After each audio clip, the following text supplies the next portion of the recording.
Well, I think we're going. Good evening. I'm Glenn Rawson, and it's Sunday night, August 29th, 2021. Welcome to our devotional. I just wanted to begin with a sincere thank you for your support and being here on Sunday nights. This is going to be a little bit different than some of the devotionals that I've done in the past, so I hope it goes okay. As always, I pray that you will have a prayer in your heart tonight, that the stories and content that I share will be well received, and that it might answer specific prayers and needs for those that are listening. I intend to have some fun tonight, and let me begin, first of all, with this. The first half of the devotional, I'm going to be telling stories out of a brand new book produced by History of the Saints, and This is the Place Heritage Park. The book is called Remembering the Children of the Pioneer Trail. It's a brand new publication. If you go up tonight on historyofthesaints.org, right at the top of the page there, we've got the book now listed, historyofthesaints.org, and you can see it. It is a beautiful book. And I want to just tell you what that book is about. Now, this tonight is a devotional. It's not a sales pitch, so I'm telling you where the material comes from. If you want to get the book, that's your business. It's at historyofthesaints.org. But again, the title of the book is Remembering the Children of the Pioneer Trail. And the stories I'm going to share, some of them come straight out of that book. The purpose of it is to tell what life was really like on the Pioneer Trail. Not the overblown romantic drama of that you see in some movies, and certainly not the doom and gloom that you see in some others. No, it's what was life really like on the trail on the basis of those who were there. What did they say about it? So as I said, we will talk about everything from mosquitos to buffalo and everything in between. Let me begin with one of my favorite characters from pioneer history, a mother by the name of Mary Ann Weston. Your volume is low and you're in the dark. I'm okay. My volume is low. Do you now turn up the volume? Hang on.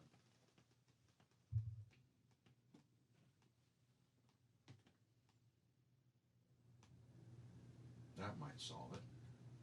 Would you fix it? I think so. And turn up your light. Yeah. There you go. Thank you. I'm not sure anyone wanted to see me or hear me anyway. Okay, am I still in the dark? Well, Debbie. It's showing me away from your chair. So you can okay. Well, here we go. I hope it works. Mary Ann Weston Maughan. Now, you don't... What are you doing? You're still a little dark. So. You can't go across there. Okay. It's going to have to do the way it is. Right. Go for it. There you go. Okay. See if that'll help. Go.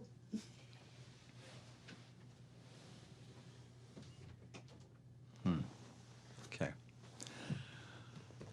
For those of you that live in the north end of Cache Valley, the tiny little community of Weston, Idaho, is named for Mary Ann Weston Maughan of Gloucestershire, England. Now, how this lovely woman found her way from Great Britain to Cache Valley, Utah? Well, that's quite a story. Mary Ann was born in March 1817 to Thomas and Elizabeth Weston. In 1840, she was among the first to join the Latter-day Saints, though the rest of her family did not. In December 1840, she married John Davis in Gloucester, England. After only 4 months of happy marriage, though, John passed away. Of the events of the funeral, Mary Ann recorded this in her autobiography, quote, When all had taken their last farewell of their loved one and the coffin closed, the club then took charge of his remains, and I was alone in the wide world. He was buried, meaning her husband, in a nice quiet corner of the graveyard of Turley, Gloucestershire, and I have never lost sight of that place, although 50 years ago." End of quote. Marianne was advised by her family physician to leave that place, or she would soon follow her husband to the grave. Accordingly, she determined that she would come to America to be with her people, the Latter-day Saints. The last and hardest trial, she said, was to take leave of my father, mother, brothers, and sisters. My dear good mother was most broken-hearted to see me go, but father was more calm. I wondered at this, for I was his favorite child. He asked me the name of the ship and when she would sail. I told him all the particulars, thinking he would come and bring mother to see me at the last before we set sail. My two little sisters, she said, clung around my neck, saying, "We shall never see you again." I had not told them this, for I knew the parting from them would be very hard. Well, of her departure, Marianne wrote the following, quote, "Oh, the grief and sorrow of this time. I can never forget, thus, on the 4th of May, 1841, I left all that was near and dear to me to travel some thousands of miles alone and cast my lot with the people of God. I was quite sick and overcome with the grief and sorrow I had passed through in the last 3 months. Myself and others wept all the way. Now I had left all and was traveling alone to a land unknown to me, but I had cast my lot with the people of God, and in him I put my trust." End of quote. Marianne came to America.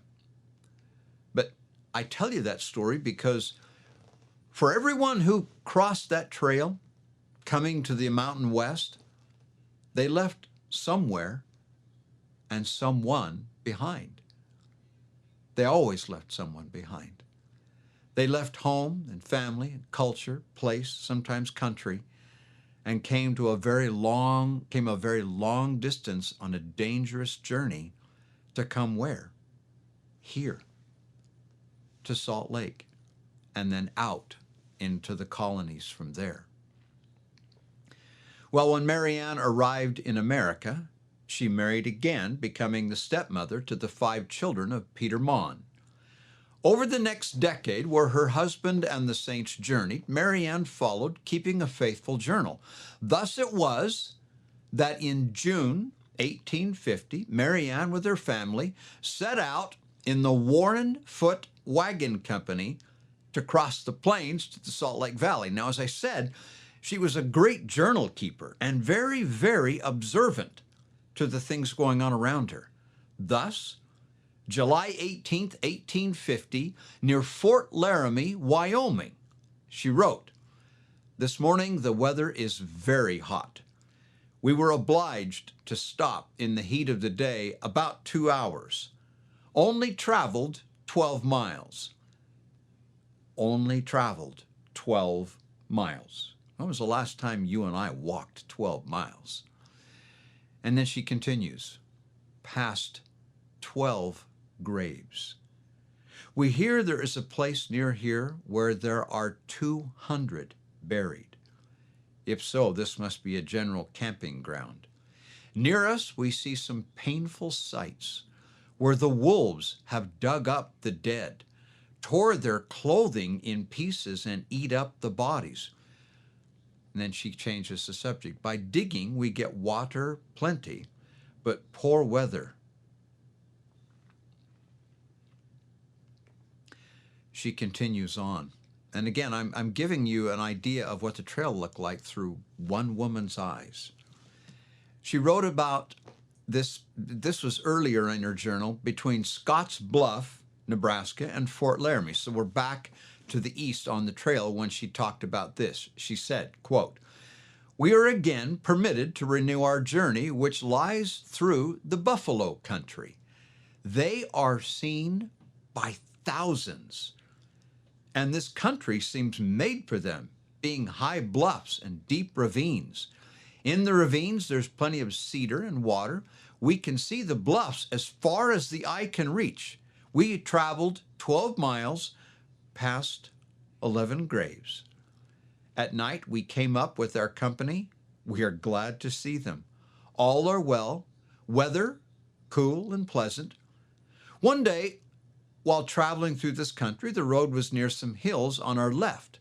The river being some distance to the right, our company saw a moving mass on the bottom near the river. We could not tell what it was, whether Indians or not, but they came rapidly towards the hills, and our train, being a long one, was standing right before them. We soon saw that it was a large herd of buffaloes that had been to the river for water and were now returning to the hills. The brethren stood by their teams as there was a great danger of our oxen stampeding and running away, and many sincere prayers were offered for our safety. Mr. Mon stood in front of my oxen and the boys by theirs. My wagon, being the first one, was in the most danger. The large herd came bounding on until the leaders saw their way blocked. Then they hesitated a moment and then swerved to the right, and all galloped by in front of my wagon, so that we had a good view of the noble creatures. They were the largest I ever saw, and we were glad to see them go. Another entry in her journal, further down the trail. This is most poignant. About noon, as we were traveling along on a good plain road, my little Peter, about 3 years old, was sitting in the front of my wagon between his brother Charles and his sister Mary Ann. They were looking at a cow that had lost one horn. Peter leaned forward, lost his balance, and fell before the wheels. The first one passed over him, and he tried to escape the other one, but alas, the wagon stopped just as the hind wheel stood on his dear little back. The brethren ran up from behind and lifted the wheel and took him from under it. He was bruised internally, so that it was impossible for him to live long. We did all that was possible for him, but no earthly power could save him. He did not suffer much pain. Only twice, for a very little time, the people left their wagons and gathered around mine, and all wept for the dear little boy that we knew must soon leave us. I had talked to him many times to be careful and not fall out of the wagon, or he might be hurt very bad. He only spoke twice. I said to him, "Pete, did you fall?" And he said, "Yes," and seemed to know that he would leave us, and asked for his father. I did not know that his father had fainted and fell down in the road, for the brethren stood to hide him from my sight. On my asking for him, they said he would come as soon as he could. He came to the wagon covered with dust, but his little boy could not speak to him. He opened his eyes and looked so lovingly, then gently closed them and passed peacefully away and left us weeping around his dear little bruised body. Then loving hands tenderly dressed him in a suit of his own clothes, white linen clothes, and he looked so lovely. I emptied a dry goods box, and Brother Wood made him a nice coffin, and even was a mournful satisfaction, for we had seen our brothers and sisters bury their dear ones without a coffin to lay them in. We buried him on a little hill on the north side of the road. The grave was consecrated, and then they laid him to rest. Someone made him a nice headboard with his name printed on it and his age and date of his death. This was all we could do. And many prayers were offered to our Heavenly Father that he might rest in peace and not be disturbed by wolves, as we had seen so many on our way. And we turned away in sorrow and grief. A few days after, we heard that his grave had not been touched, but another little one beside it had been torn apart. This was a great satisfaction to know that he remained as we left him. Our dear one's name was Peter Weston Mon.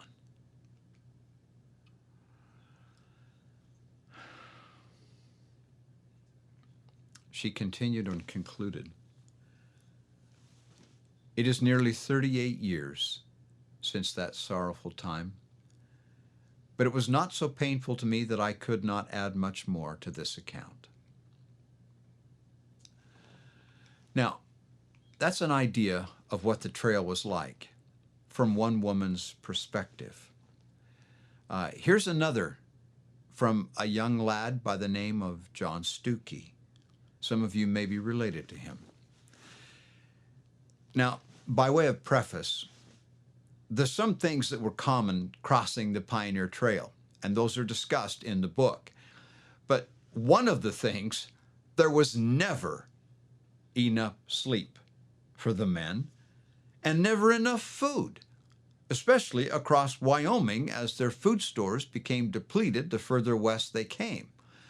All who were able were expected to walk between 10 and 25 miles per day, every day. For some of those pioneers, especially those pulling the hand carts in later years, it is estimated that they burned upwards of 4,000 calories a day, and that on a diet that didn't sustain that. There were supply wagons that traveled with each company, but it was simply not possible to transport enough food to supply several hundred people on a journey of 1,100 miles. This is the reminiscent account by John Stuckey, who was age 9 when he crossed the trail. It gives you some idea just how hungry they were. John says there were only 4 wagons with oxen to pull them to haul provisions for about 50 families, if I remember right. Soon after we started, John said, we were told we could only have half rations. That is, just half as much as is considered an average person needs to live on. So we had to do our traveling on just half enough to eat.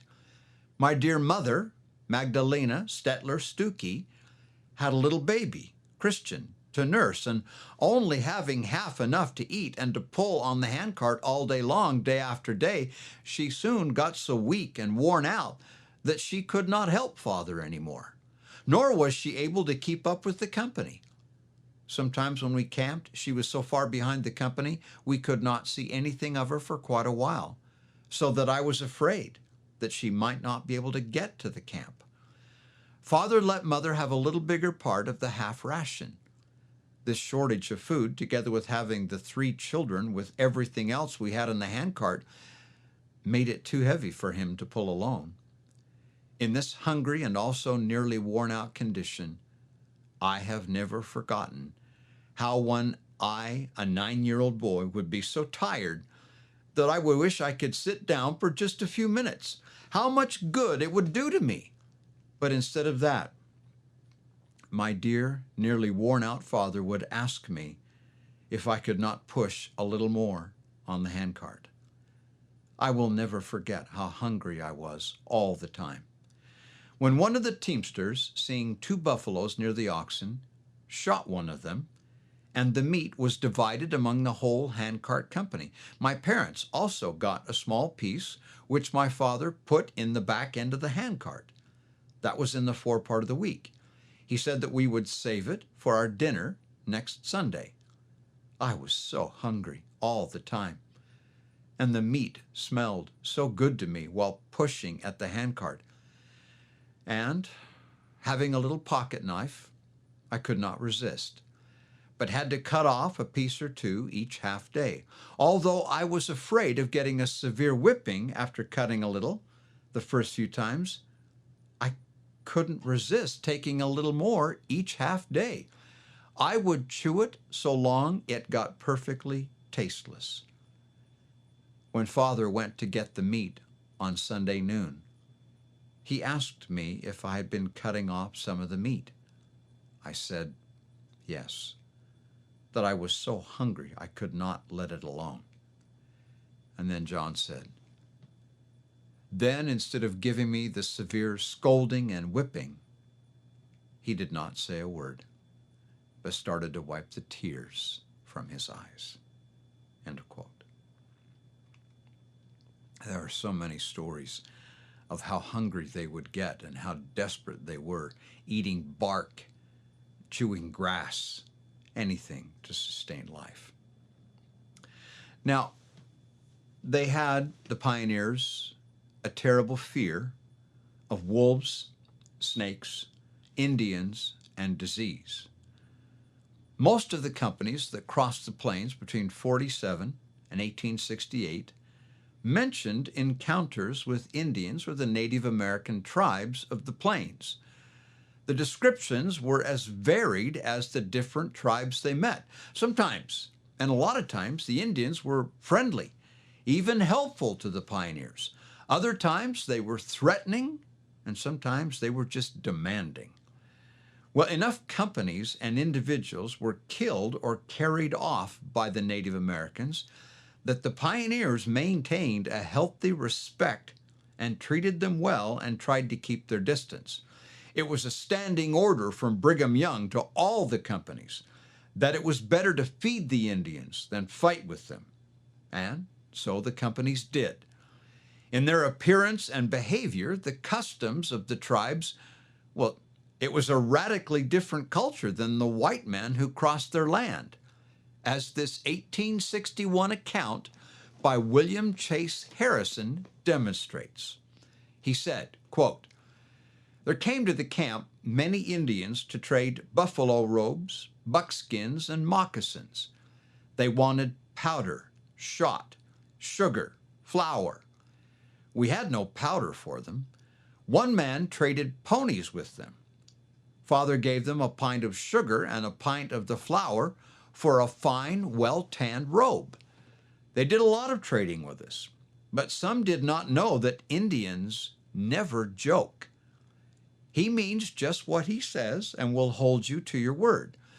Now there was with us 2 orphans, a young man and his sister, a beautiful girl, 17.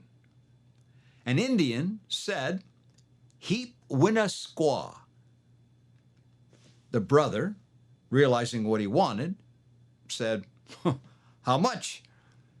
The Indian looked at the girl and said, 5 ponies. The brother said, "Nah." And the Indian, he just kept bargaining him up. The Indian kept going all the way up to 20 ponies for the girl. And finally the brother said, "All right, you can have her for 20 ponies." The Indian gave a grunt and rode off. The brother didn't realize what he had done. But when the captain heard of it, he said, "Oh, we're in a bad fix. Let's go." So the company started out. You can guess it, quoting, 2 hours later, here came 2 Indians driving 20 ponies. He demanded his squaw. The girl was hiding in another wagon. Still quoting, Mr. Indian was wrathy, meaning angry, and said he would have his squaw or bring back Indians and kill all pale-faced men, take all squaws and papoose.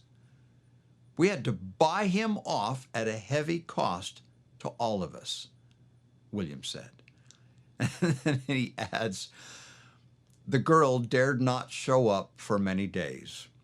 We were afraid that the Indians would steal her. End of quote. You can take that story for whatever you want. Now, can you imagine in our day and time, there's been a lot said on the media about celebrities who don't take a bath or don't bathe their children. I could care less. But consider the trail. The pioneers generally walked all day on a hot and dusty trail. Oftentimes, as you know, they walked behind other teams and wagons. It can only be imagined the dust that those of the last wagons endured.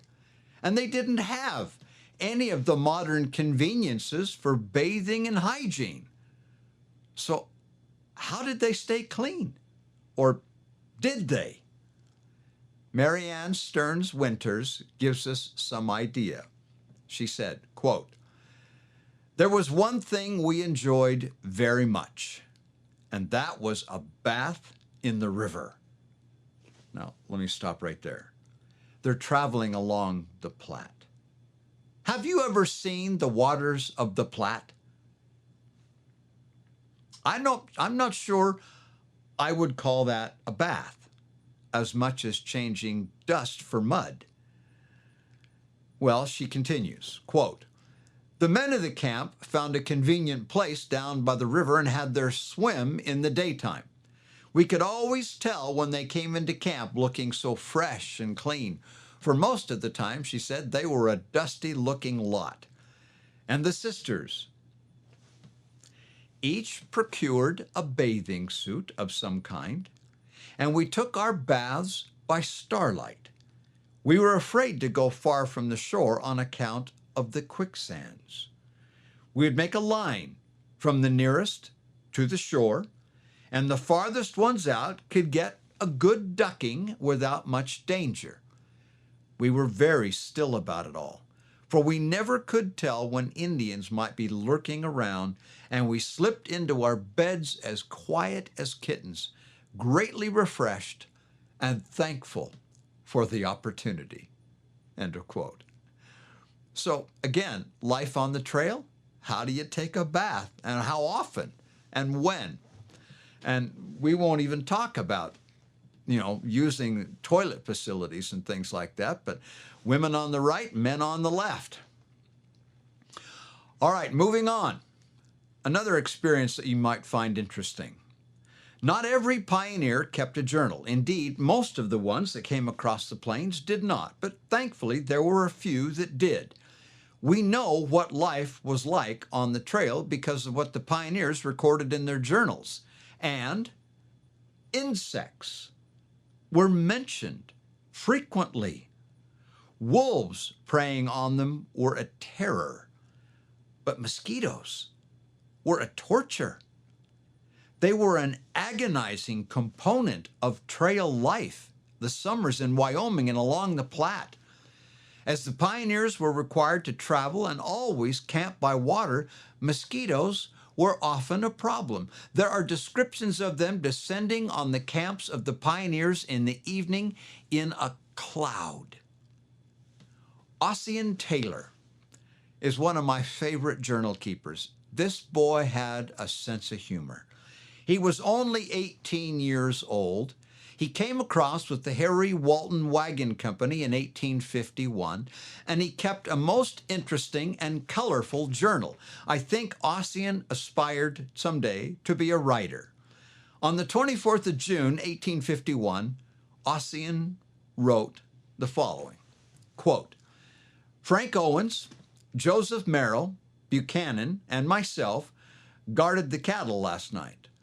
But by the great horn spoon, how the mosquitoes bit, and the cattle acted like so many devils.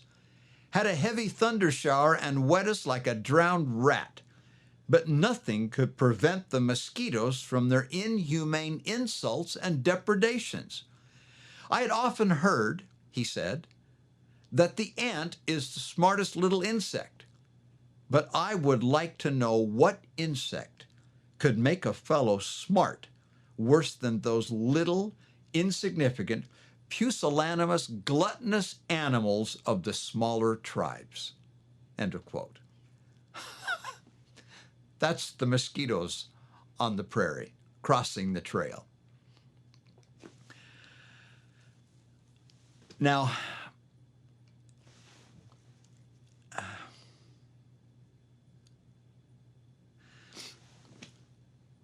It goes without saying that when they crossed the plains, so many people died on the trail. And it happened so often that they saw it every day. As they came across the trail, there were hundreds, thousands of graves across that trail. Just among the Latter-day Saints on that trail between the Missouri River and Salt Lake, more than 2,000 people passed away, and of them, between 600 and 700 were children. Death may have been common to the trail, but its devastating effects on the heart and soul of the bereaved weighed just as heavily then as today. Robert Avison traveled with the George Davis family across the plains in 1864. In a later reminiscence that he published in the Deseret News, he said the following. He gives the following account, quote, "Poor George Davis. Serious illness overtook his partner in life, an attack which only lasted a few days. The trial was hard when parting from their little child, but it was a sore trial indeed to see his beloved wife in the throes of death. He did all that was possible to aid and assist her in her dying condition. Some of the sisters from nearby camp wagons volunteered their service, but she was too weak, too far gone for human aid. He breathed a prayer, George, to his Heavenly Father to spare her life, if only for the sake of her children. At the close of his prayer, he turned toward his beloved wife. She was breathing her last breath. It was an awfully sad scene. George was brokenhearted. His other two children were present, the tears rolling down their cheeks. That night, George was so bewildered and confused through the death of his wife that he almost forgot his darling sick boy. But just as daylight appeared next morning, he lit a fire and made some soup. And taking it to him, he said, 'Here, Benny, is your soup.' It was too late. Too late. The child was in the throes of death. 'Oh, Benny, Benny,' said the broken-hearted father, 'speak to me once more. Call me Daddy.' There was no answer. The little spirit had fled. This was a double bereavement. Almost overcome with grief, George bowed his head down and exclaimed, 'What have I done that such awful trials should befall me?' Preparations were made for the burial of wife and child. They were laid side by side in one grave. The funeral service was very brief. No music, no flowers, no coffin. The bodies were wrapped in a sheet and covered with a blanket. It was an affecting scene.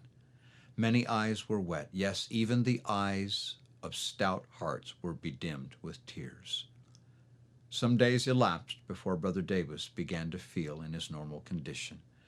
His two remaining children clung to him, and they could have been observed marching along ahead of the train, the boy on one side of the father, the girl on the other, hand in hand.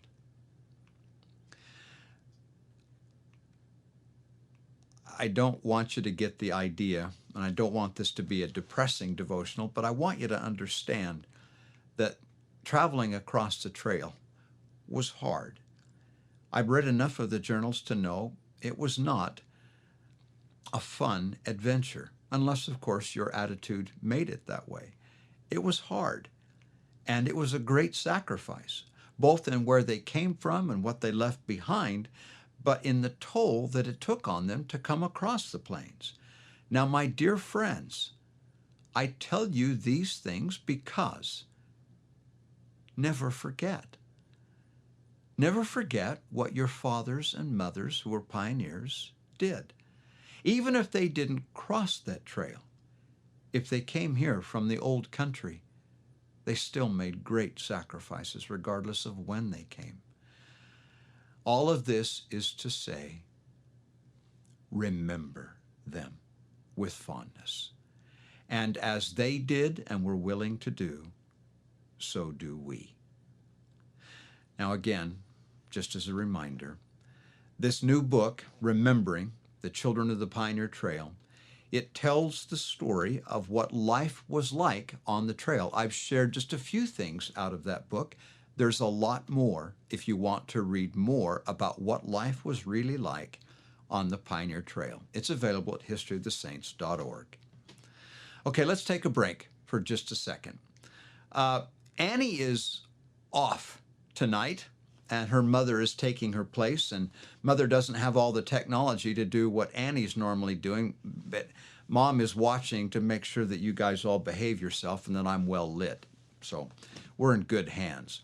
So I don't have a link to the virtual tours to put up here tonight. I can't say strongly enough for all those of you that want to go on a tour, all the way from the Mormon Battalion Visitor Center to the Joseph Smith birthplace in Vermont. If you want to go on a tour, get up on the church website and go to the link, and the missionaries will take you on a tour right there, just you and her or you and them, and you'll get to tour the facilities. I really want you to take one of these virtual tours. You would so much enjoy it. Okay. Now, once again, we have had overwhelming response to the new VIP book that we just released from Glenn Rawson Stories. Thank you to all of you who have signed up to be VIPs. Thank you to the more than 20-some thousand of you that are subscribing to the weekly emails. I want you to know I'm working on that nearly every day to bring you a new story. I'm doing the best I can. Thank you for your support and your effort. Now, I am so excited that it'll be all I can do to keep from dribbling and drooling. We're working on a brand new book. I've mentioned it in the past. We just finished the research and the writing of the stories this week. We don't even have a title for the book yet, but it's a book all about music. It's a book about our sacred music. This is the first volume that's coming, and oh my word, the research and the stories, and well, you can't order the book. It's not even close to being printed yet, but I'm so excited about it. I just want to share with you 4 stories that will be in this new book. And so here we go. It is an uncomfortable and a not welcome truth that suffering seems to make us better saints. It is remarkable how we lose the desire to criticize and judge others when we're struggling with our own repentance and weakness, or how the pain we personally suffer somehow deepens our sympathies for others suffering as well. This story is titled, Make Me a Poet. Grace Knoll, N-O-L-L, Grace Knoll was born in Inland Township, Iowa, October 31st, 1877, somewhere in the middle of a family of 7 children. Grace said, a happier, healthier girl would have been hard to find. End of quote. One of her earliest memories was of her first attempt when she was 8 years old at writing poetry. Inspired by a lovely scene out on her father's farm, she composed a simple little verse and ran in the house to share it with her family. But they laughed at her. She later spoke of that moment, quote, and so that laughter nipped a budding poet, and I never tried to write another line until after I was married. I was a hurt child that day, hurt deeper than even I knew then. I never tried to write after that until love and romance and a home came to me. And then she said, that quickened and awakened the desire to write poetry again. End of quote.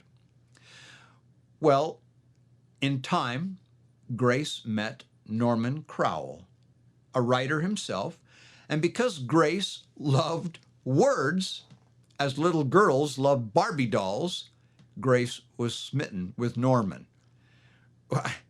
Was she serious when she later wrote, quote, I think Norman could have gone into bank robbing if he only continued his writing, and I would have seen nothing wrong with him. End of quote. She loved words. Well, Grace and Norman were married in 1901. 3 years later, their first son was born, and Grace loved being a mother. She loved being a homemaker. Quote, I loved my home and my housekeeping. I was proud of every new article of furniture that entered our door. End of quote. End of quote. But then, and I don't know what, Grace was critically injured. And from that point forward, right after the birth of her first son, her life became one long series of illnesses and spending months in one hospital after another. Quote, it seemed to me at times, she said, that all the suffering in the world had been heaped upon my poor back, and that I, who so longed to run and play, to tramp the woods, to laugh and sing and shout, would never be able to lift my body again from those hospital beds to take my place as a normal woman in the natural walks of life. End of quote. As Grace lay there on those long sleepless nights, she thought of Robert Louis Stevenson, the poet, and the asthma that threatened to suffocate him. She reflected on his struggle to survive and concluded, quote, during all those days of suffering and illness, that truly great poet poured himself out in beautiful prose and poetry, which during all the years has been a source of comfort and joy to little children and to adults. Then she said, the thing that made Stevenson great was his deep and undying sympathy because he had suffered. End of quote. Grace prayed that some good might come of her suffering. And for the first time since the age of 8, she ventured to write a little poem called A Prayer for Courage. She wrote it and sent it out, and it was published. Immediately, she said, the letters began to come back to me from fellow sufferers. The response she received heartened Grace and gave her the courage and the vision. She said, to think that I, a nerve-racked, pain-ridden mother who found caring for a little child a task almost too much for her daily strength, whose hours were being spent in a bed or on a couch, could do a thing like that was almost unthinkable. The thought kept coming to me. I would like to write poetry that will help others who are suffering as I am. She continued, my English education had been almost negligible. I had never pictured myself as a serious writer, and yet I found myself praying to God to make me a poet, a real poet, one of the best, and promising to honor him in whatever I wrote, if only, she said, he gave me words to say. End of quote. her prayers were answered, and the poems came to the delight of a welcoming world. Over the decades that followed, Grace wrote more than 5,000 poems, published in 35 volumes. Grace became, in her time, the most popular writer of verse in America. She, at one point in the 1930s, was called the Mother of the Year.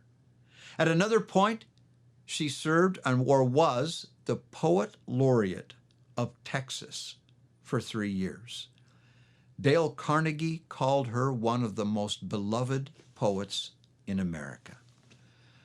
So overwhelming was the response to Grace's poetry that her husband, Norman, quit his job just to manage the correspondence. And all of this from a bed of affliction. Grace yearned to go out and help people, but lacked the strength to even get up. Sorrow and suffering, she said, are universal experiences, and it is out of suffering that I have written just my own experiences, reactions, and hopes, and they seem to have found a response in other hearts. I have tried to find the silver lining to every dark cloud, both for myself and for all who have suffered.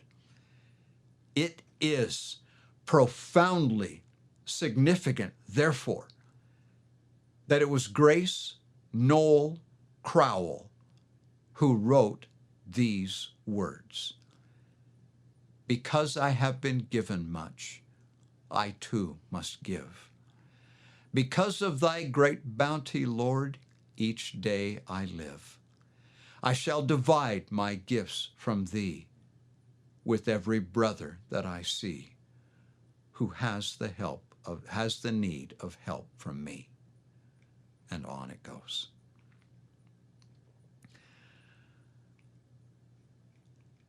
I love that story and that woman. Have you ever missed someone that you love so deeply that it palpably hurt? It ached.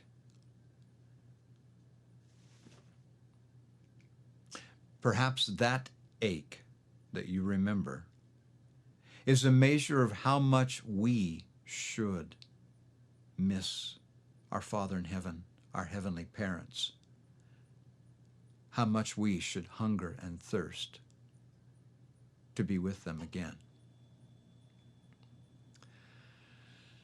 Sarah Flowers was born February 22nd, 1805, the second daughter of Benjamin and Eliza Gould Flowers, and grew up in a devoutly religious home filled with Bible reading and prayer. Yet, Sarah's father was a friend to all religions and very liberal in his views for the day. Sarah was influenced by a father who was once sent to prison in defense of his right of free expression. He published a radical newspaper. And she was the daughter of a mother who once lost her teaching position for refusing to cancel her subscription to that same newspaper. Sarah was encouraged to be outspoken, to accept nothing and question all things. Perhaps it was because of just such instruction that it contributed to a crisis of faith for Sarah that she experienced in 1825 at the age of 20. It is recorded of her that she said, quote, I would give worlds to be a sincere believer, to go to my Bible as I used to, but I cannot, end of quote. Can you feel those words? Can you feel that yearning for that closeness, that nearness that she had once known? In 1829, Sarah's father passed away, which caused Sarah to sink into a debilitating depression that would last for 4 years. As time passed, Sarah took up the pen where her father left off, becoming an outspoken champion of the oppressed and an early feminist. She wrote articles, essays, poems, many of which were political in nature. And somewhere during that time, Sarah's faith was renewed. We don't know all of how or why, but she would write with insight, quote, "It is in the divine spirit of love, swelling in our own hearts, that we must seek and find our God." Oh, there is wisdom there. Sarah learned the great and comforting truth of mortality, that God is indeed near us. He is a God of hand, she wrote, and not a God afar off. I had to look at that twice. He is a God of hand and not a God afar off. He's right here. In 1834, Sarah met and married William Bridges Adams, a widowed engineer and an inventor. She told him, "I will marry you, but I won't do housework." But he encouraged Sarah's talents in other areas. At his urging, she became an accomplished actress. She had a very short but successful career on stage that was stopped because ill health. The lingering effects of tuberculosis that would ultimately end her life at the age of 43 made it impossible for Sarah to maintain the rigors of acting on stage. And so Sarah returned to writing. By 1840, Sarah had joined with a nonconformist Unitarian church in England. It is reported that her minister wanted a new hymn to accompany his next Sunday sermon. He was preaching on Genesis 28, 11 through 19, which is the account of Jacob's ladder, where Jacob, on a quest to honor the covenant at the urging of his parents, sets out on a journey. And on that journey, he has a dream in which he sees a great ladder reaching up to heaven. On that ladder, Jacob sees angels ascending and descending.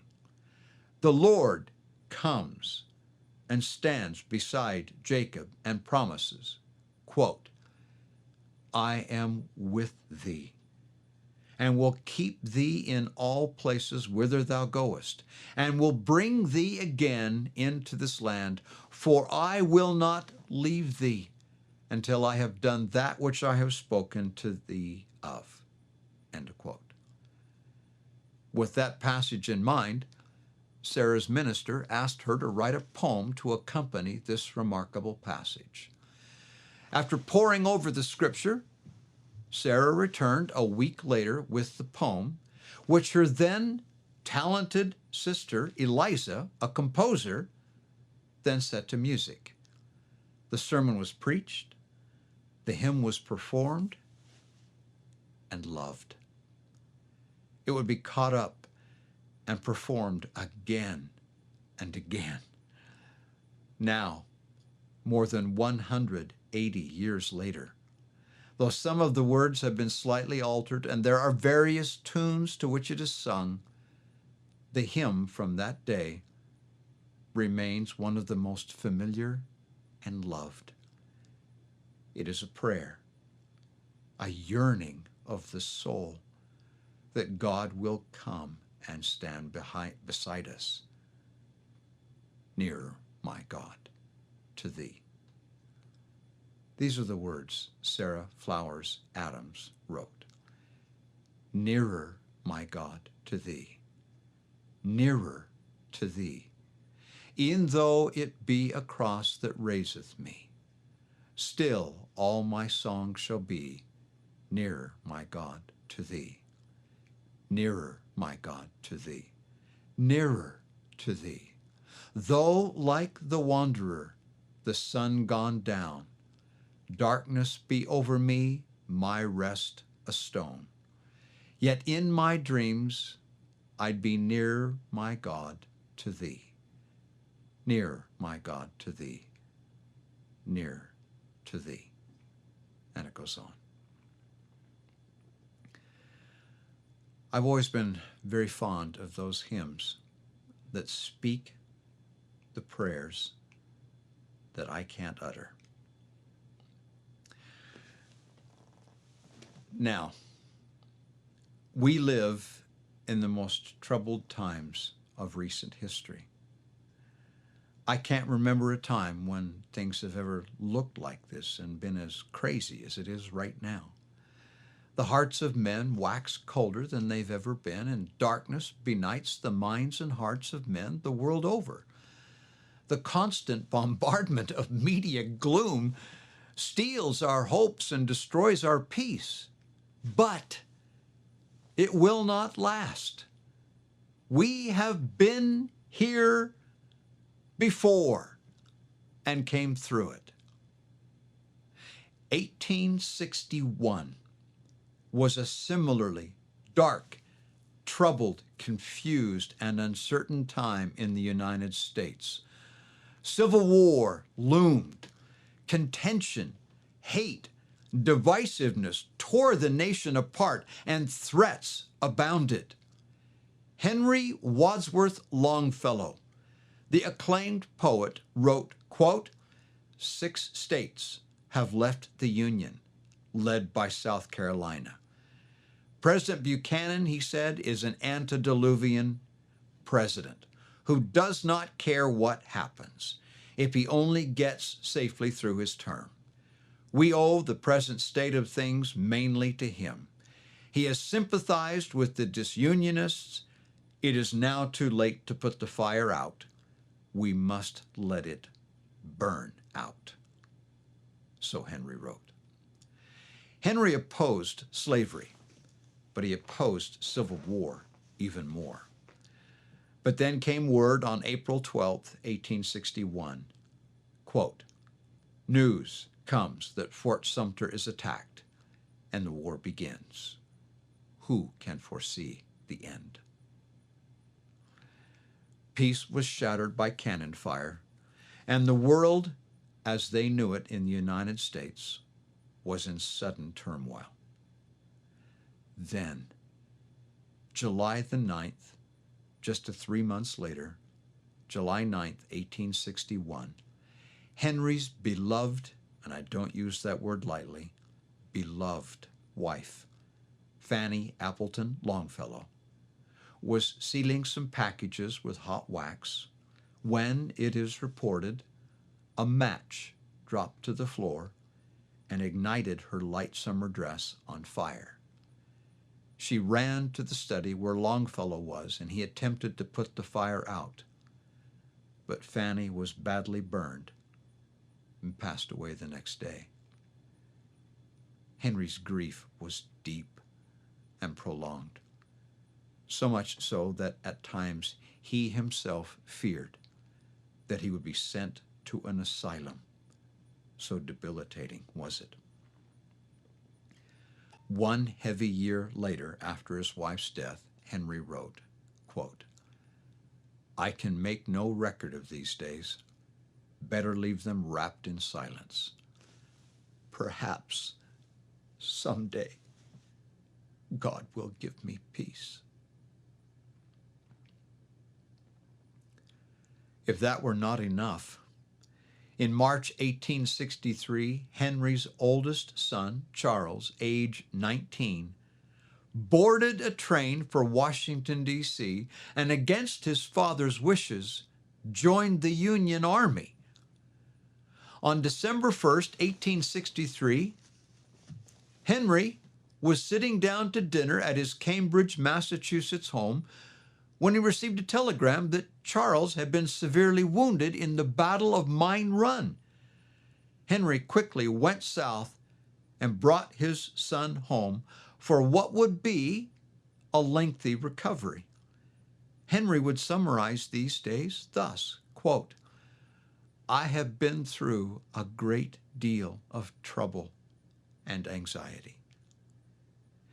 It is out of this series of tragic events that on Christmas Day, 1864, Henry Wadsworth Longfellow penned the following words, quote, "I heard the bells on Christmas Day, their old familiar carols play, and wild and sweet the words repeat of peace on earth, goodwill to men. And thought how as the day had come, the belfries of all Christendom had rolled along the unbroken song of peace on earth, goodwill to men. Till ringing, singing on its way, the world revolved from night to day, a voice, a chime, a chant sublime of peace on earth, goodwill to men." The poem was written when the Civil War still tore at the nation's heart. When the poem was set to music in 1872, and in the book that most of you know, the next two stanzas of Longfellow's poem were left out as they have been in the singing of this sacred Christmas hymn ever since. But they tell the full story behind the hymn. Longfellow's poem continued thus: Then from each black accursed mouth the cannon thundered in the south, and with the sound the carols drowned of peace on earth, goodwill to men.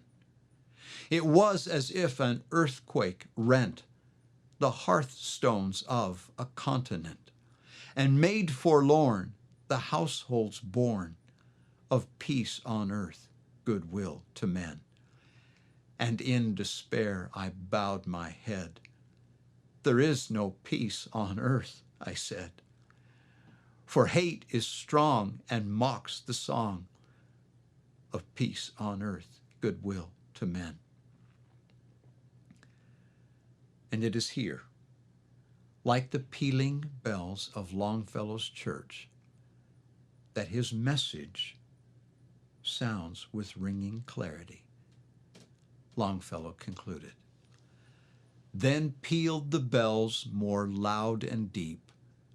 God is not dead, nor doth he sleep. The wrong shall fail, the right prevail, with peace on earth, goodwill to men." And so it will be for us. God is not dead. The wrong and all those who support it will fail, and the righteousness of Jesus Christ will prevail with peace. Have no fear. Final story for the night. Yes, Debbie? Fireside next week. Yeah. Don't forget. Okay.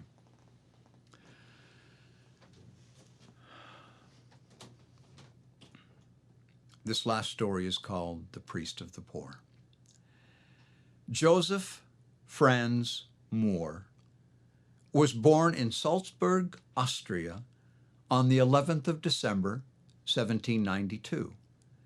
Joseph grew up without his father, with just his mother, grandmother, and a stepsister.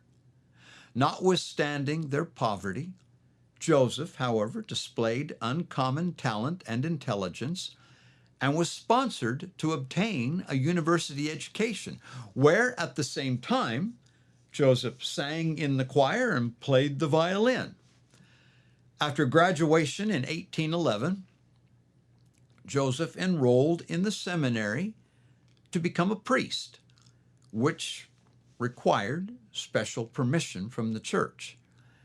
Permission was granted, and by 1815, Joseph Mohr was ordained a priest at the tender age of 23. In that same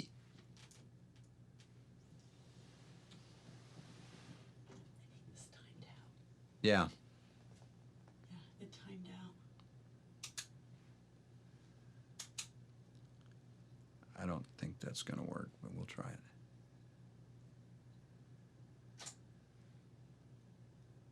Okay, we're back. He was ordained a priest at the tender age of 23.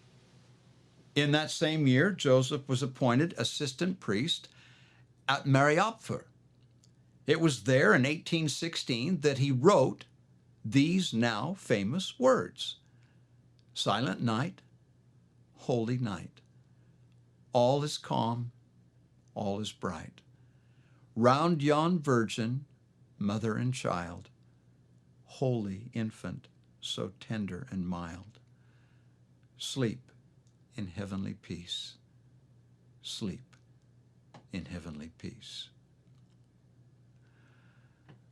On August 25th, 1817, Joseph Moore became the assistant priest in the new parish of Oberndorf. It was there that he met and became friends with Franz Gruber, who oversaw the choir and organ at the church at St. Nicholas. Just before Christmas, 1818, Joseph Moore brought the poem, Silent Night, that he had written to Franz Gruber and asked him to compose a melody. Gruber agreed and composed a most fitting and tender melody. And together, the two friends sang the song for the first time in the church at St. Nicholas following the Christmas Mass. Joseph accompanied on the guitar. From there, Joseph Moore went on to a life of dedicated service to the church and to his people. He became known as the priest of the poor. He passed away December the 4th, 1848. His only estate was his guitar. Joseph Moore never witnessed the success that his tender, sacred Christmas hymn would have throughout the world. You might find just this one more thing interesting. The Christmas hymn, Silent Night, is Christmas. It captures our heart and our soul and invokes the peace that was the wondrous birth of the Prince of Peace. And maybe it's altogether fitting that Joseph Moore was the one given those meaningful words. For you see, Joseph Moore's birth was considered a crime. That's right, a crime. He was born out of wedlock, abandoned by his father, shunned by society, and through it all and because of it, stigmatized by his church. And yet, like the master he served, he loved and lifted the children of the poor.